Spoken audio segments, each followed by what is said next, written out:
Hello everyone and welcome along to our Year 3 introduction video. My name is Mr. Vass, I am our Year 3 teacher and I'm recording this just to give some of you guys a little bit of an insight into what Year 3 is going to be like this year, what to expect and some of the important information you need to know coming up.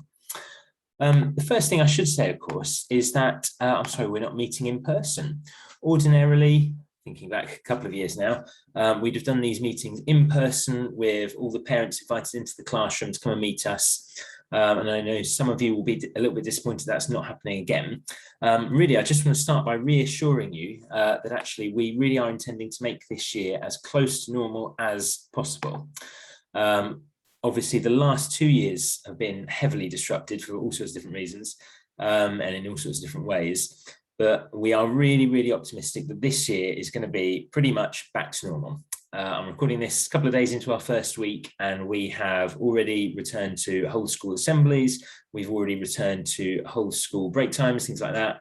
All of those restrictions which have really heavily impacted on our children and our classes, even when they've been in school, are obviously kind of stripped away now. And we are really, really hopeful this is going to be a normal year for them. For the people in our class, of course, you know, that was year 1 and year 2 really heavily disrupted. And I'm sure year R seems like so long ago they can barely remember it. So I'm really, really hopeful this is going to be a return to a normal year and a normal school experience for them. So yeah, please rest assured that even though this meeting is online via video, we're really hopeful that we can get all of you guys in school more often now as well. So we're fully intending to do things like parents' evening in person again, for school assemblies to be able to invite you in, things like sports day, all of those fantastic things that kind of make up the life of a school. We are absolutely intending to run as normal, you know, as best we can.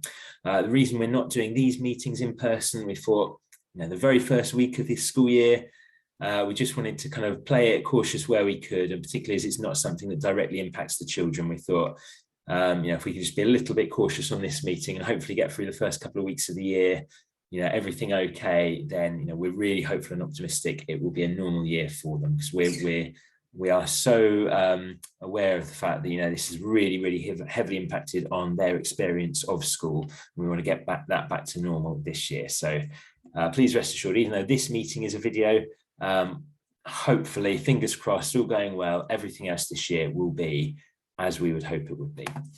So my name is Mr. Vass. I know some of you have introduced yourself to me already on the playground. Thank you very much for that. I really enjoy meeting some of you in person. Please do feel free, if you haven't done so already, to come and give me a little wave or a little hello. It'd be nice to meet you all. Yeah, I'm Mr. Vass. I've been our Year 3 teacher here at Jessie for, I think this is my 4th year. I've been a Year 6 teacher prior to that, both here at Jessie and at another school in Worthing. I believe actually this is my 10th year of teaching, so a fantastic way to celebrate my decade-long anniversary with all of your children. We've got Mrs. Walker as well. She's a fantastically experienced teaching assistant. She was with me in Year 3 last year. I'm also very fortunate to be joined this year by Miss Akehurst as a teaching assistant as well. She's not had an official school photo you can see there, so sorry, but she's been sort of tagged on. But Miss Akehurst is actually a qualified teacher herself, so we're really, really fortunate to have her as our teaching assistant. So a really, really experienced and highly skilled team there that we're hoping to help your children out with throughout the year. So just to talk a little bit about some of the topics and some of the areas of the curriculum that we're going to be learning about this year, because it's always nice to sort of hook our learning onto our topics and think about what kind of things we're going to be learning about. Our first topic this year is going to be all about Chichester and the city that we live in. And we're going to kickstart that this coming Tuesday the 14th, with a fantastic walk, a guided history walk through the city centre with our local history expert, Paul Olsen. So he's going to be taking us all around the city. He's going to be pointing out all sorts of interesting things that we've probably walked past hundreds, if not thousands of times in our lives before, but maybe haven't ever noticed or may not have known the kind of history behind it. And he's going to be kind of giving us the full background of our local area and everything there is to know about it.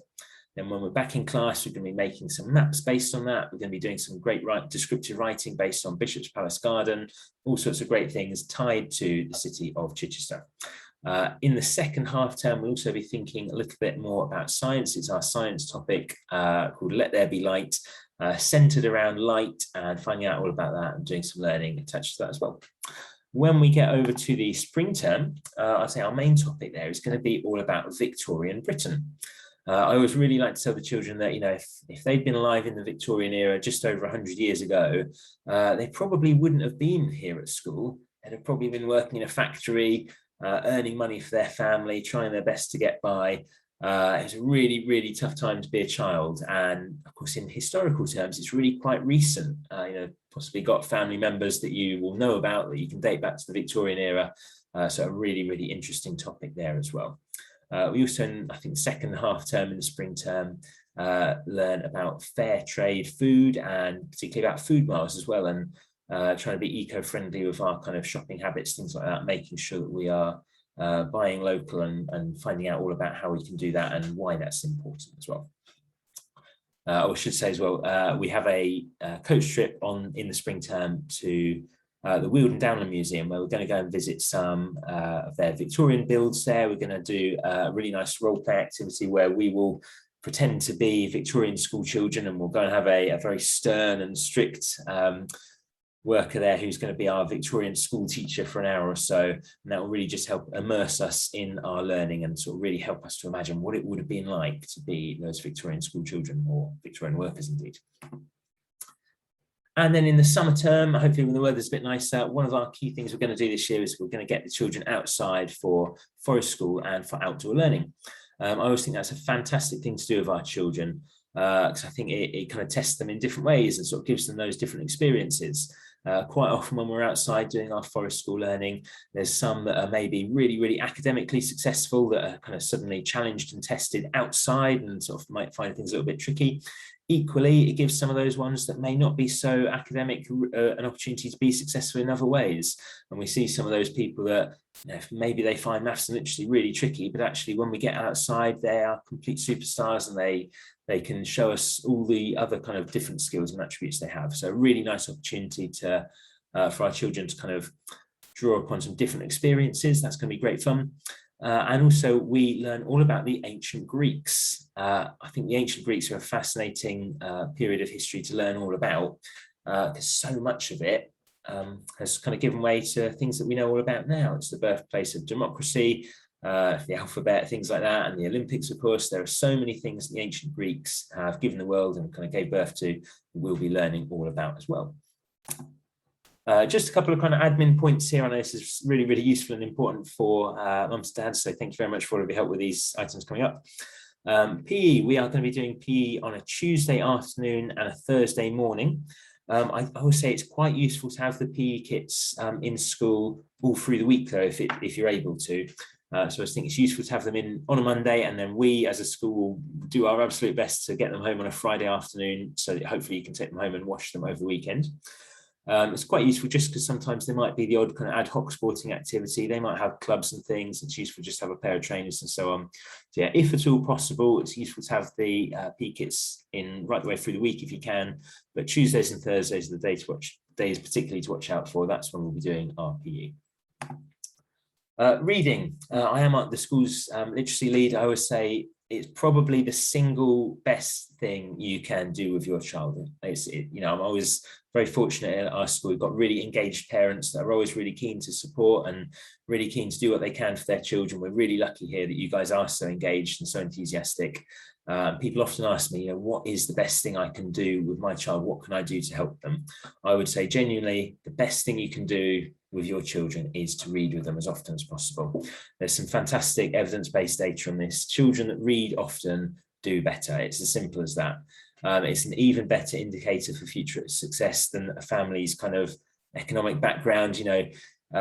Children from deprived backgrounds that read every day do better in school than children from very wealthy, privileged backgrounds that don't read. So it absolutely is one of the very best things you can do with your children. If you are able to read with them every day, even 5-10 minutes, if you can spare the time, it is so, so helpful and just helps them in so many different ways. It's an amazing thing you can do to help your children if at all possible. We will help you with that by making sure that your children always have a couple of books in their bag to take home.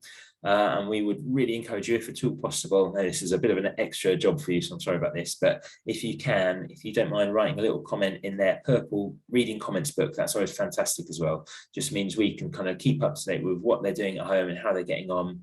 And your comments in those little books are always really, really useful. So always say one of the best things you can do, if there's any words or phrases that maybe they found a little bit tricky, if you make a note of that, then we can pick that up in school. If, for example, you've noticed that, oh, actually, they really struggled with that word, or even better, if you notice that it's a kind of spelling pattern or something like that they're having trouble with, let us know and we can pick that up and we can give them a bit of extra help with that here in school. So a really useful kind of two-way bit of communication there, if you're willing to write the messages for us, and we do really appreciate that. Home learning. Now, I'm well aware that this can be a bit of a sore issue. There's always different views on this. Some people don't think we set enough home learning or would happily have 3 times as much. Other people, it's the absolute bane of their home life. We always really do try and do our best to get that balance right. I'm sorry that sometimes can be tricky, and I know for some families that's a real pain and it can become a bit of a battleground. The thing I always say, probably more to parents, I'm not going to advertise this so much to children, but for you guys as parents, if you feel like your child has done what in your view is enough, a kind of reasonable amount, if you feel like they've given it their best go and maybe they haven't quite reached the end of it, that's absolutely fine with me. And if you feel they've given it their best go, they've tried as hard as they can, maybe they haven't finished it or haven't sort of got everything right, if you want to just write a little comment at the end of that and just say, we stopped here, that's absolutely fine with me. It's not worth becoming a big battleground at home. Appreciate they are young children still, that's absolutely fine. Having said that, I would say, as a kind of very rough guide, a kind of a good amount of time I would say for them to be spending on their home learning, perhaps around half an hour a week. If they can do about half an hour a week at home, in addition to the reading that they're doing, I think that's a really good quality sort of amount of time. That would be absolutely fine. Don't feel like it needs to go on for hours and hours and hours, or that it needs to become a massive slog. If your year 3s are doing about half an hour a week, that's absolutely fine with me. So I'm going to set them one piece a week. It will probably be literacy or maths most weeks, but might occasionally draw in a bit of science or history or something else that we're doing that week. I always aim to make it linked to something that they have already done in class. So I'm not going to expect you to teach them something brand new. In fact, quite the opposite. I'm hopeful that the children will be able to actually tell you exactly how they've done whatever that week's home learning is, because they'll have learnt about it probably the week prior to that in class. So if, for example, we've just learned about adjectives, chances are that week's homework is going to be all about adjectives, because it's something they've already done in school and it's a bit of home practice of a skill that they already know. So if you get a bit of home learning and your child has absolutely no idea what it is, well, hopefully that will never happen. But if you do get that sort of situation, please feel free to come and speak to me about that. Maybe it was that they missed that piece of learning, maybe they were away that day, or maybe they're having a lot of trouble with it. Let me know and we can always pick that up back in school. Hopefully it will always be something they're confident with, they've done before, they know how to do, and hopefully that they can explain to you.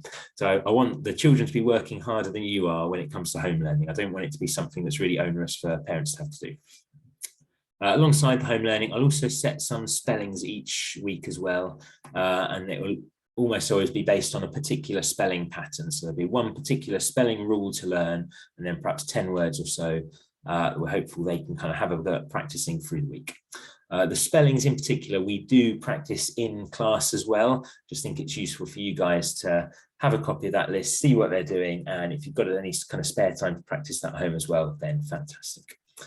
Home learning and spellings will be set every Tuesday, and then if you could aim to get that home learning back in on the Monday, ready for the next set to be given out, and the spellings likewise, I've set that every Tuesday, and then we'll then test that list every Tuesday as well.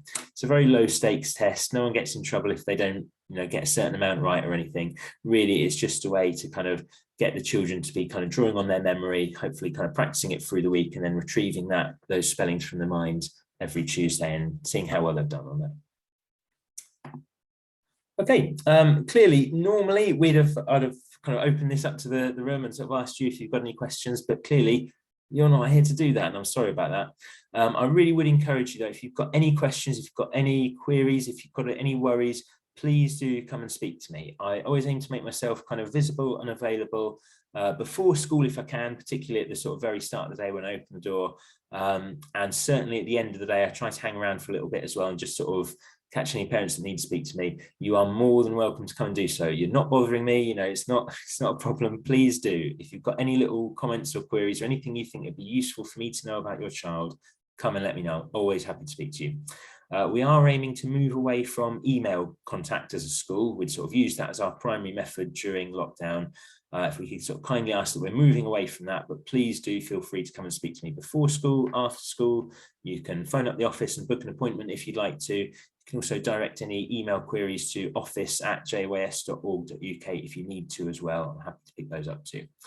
Yeah, fantastic. Hopefully that's given you a little whistle-stop tour of year 3.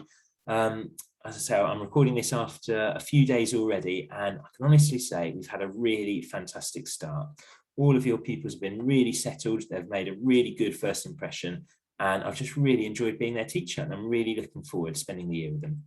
So fantastic, really nice to talk to you, I suppose, in a way, over this video. I look forward to meeting you all in person very soon as well. Thanks very much for watching this. I appreciate your ongoing support and engagement. Thanks very much. See you soon. Bye.